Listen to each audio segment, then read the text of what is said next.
So hello everyone, welcome to this channel. অনেকদিন পর মার্কআউট related videos বানাচ্ছি। রেগুলারলি এখন প্লেসমেন্ট রিলেটেড কন্টেন্ট দেওয়ার জন্য অনেক স্টুডেন্টস ডিমান্ড করছে যে হ্যাঁ দাদা, আমাদের টিয়ার 3 কলেজের যে প্লেসমেন্টের সিচুয়েশন, প্লেসমেন্টের যে ডিটেইলস, সেটা রিলেটেড ভিডিওস জানো। তো অ্যাজ আই অলরেডি প্রমিসড, যেবার থেকে কিন্তু রেগুলারলি এরকম ধরনের কন্টেন্ট আসবে, বা তার সাথে সাথে মার্কআউট ইউনিভার্সিটির যে নোটিশ বা আপডেটস বা এক্সামিনেশন রিলেটেড যে নিউজগুলো হয়, বা সেমিস্টারের জন্য যে ইম্পর্টেন্ট সাজেশন, সেগুলোও কিন্তু এই চ্যানেলে আসবে। তো তার জন্য চ্যানেলটা এখন থেকে সাবস্ক্রাইব করে নাও।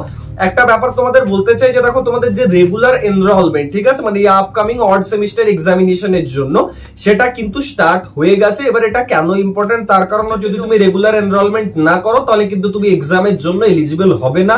এবং সেটা যদি হঠাৎ করে তোমার 7 দিন পর মনে পড়ে, তখন যদি তুমি আমাকে কন্ট্যাক্ট করো বা কলেজকে গিয়ে বলো, তখন কিন্তু কিছু করার থাকবে না, তখন কিন্তু তোমার ইয়ার ল্যাগ হয়ে যাবে।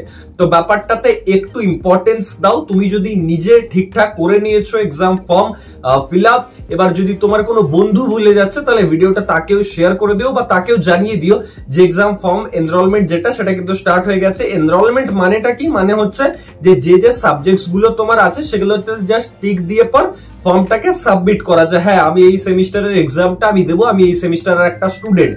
এবার এখানে থার্ড ইয়ার বা ফোর্থ ইয়ারের যারা স্টুডেন্টস আছে না, তাদের সাবজেক্ট সিলেকশনের ব্যাপার থাকে, কারণ সব কলেজে সব সাবজেক্ট থাকে না, সেখানে কিছু অপশনাল ব্যাপার আছে। তো সেই অপশনাল সাবজেক্ট গুলো তোমরা ঠিকঠাক ভাবে কিন্তু সিলেক্ট করবে। আশা রাখছি অনেক জায়গায় অটোমেটিক্যালি সিলেক্টেড হয়ে থাকে, সেখানে জাস্ট শুধু ওই টিক দিয়ে পর পুরো ব্যাপারটাকে কনফার্ম করার একটা ব্যাপার থাকে, ঠিক।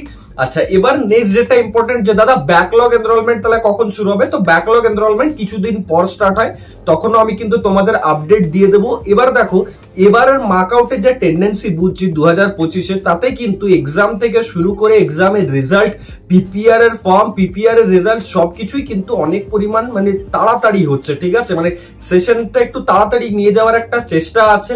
আমি জানি না এটা কেন, হয়তো একাডেমিক ক্যালেন্ডার অনুযায়ী একটা চলার টেন্ডেন্সি দেখতে পাওয়া যাচ্ছে। তো সেই ওয়াইজ যদি আমি বলি, তো তোমরা এখন থেকেই কিন্তু তোমাদের যে সেমিস্টারের প্রিপারেশন সেটা চালু করে দাও, কারণ এই বছর দুর্গাপুজো আছে, তোমরা সবাই ভালোভাবেই জানো।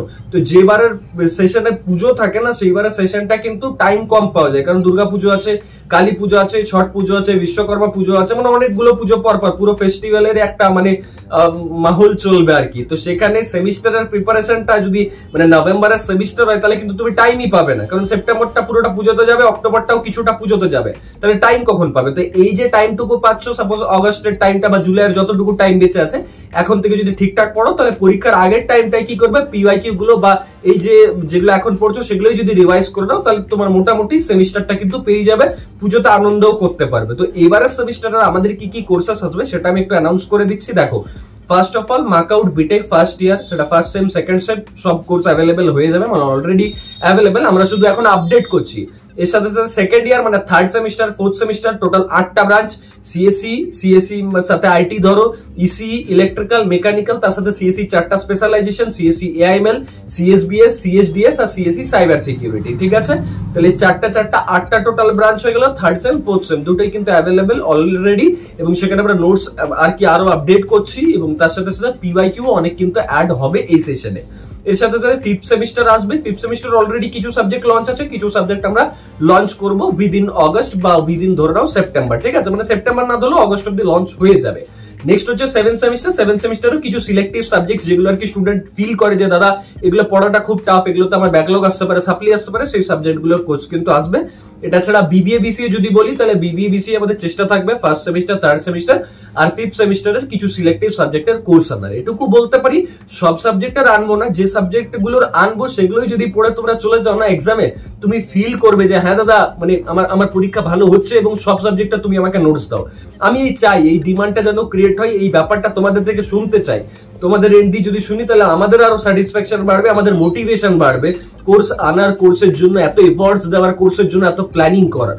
So please stay tuned. তোমরা যারা কোর্স এনরোল হতে চাইছো, সৌরভ চক্রবর্তী অ্যাপটা ডাউনলোড করে নাও, এবং ওখান থেকে গুগল প্লে স্টোরে তোমরা পেয়ে যাবে, এবং ওখান থেকে যে কোর্সেস গুলো অলরেডি অ্যাভেলেবেল আছে সেগুলো পড়া শুরু করো। যেরকম ভাবে আমরা অ্যাড করব, আপডেট করবো, সেগুলো তোমরাও কিন্তু পেতে থাকবে। থ্যাঙ্কস এ লট, দেখা হচ্ছে নেক্সট ভিডিওতে। এরকম ভাবে রেগুলারলি কন্টেন্ট পাওয়ার জন্য চ্যানেলটা সাবস্ক্রাইব করে নাও। Thank you.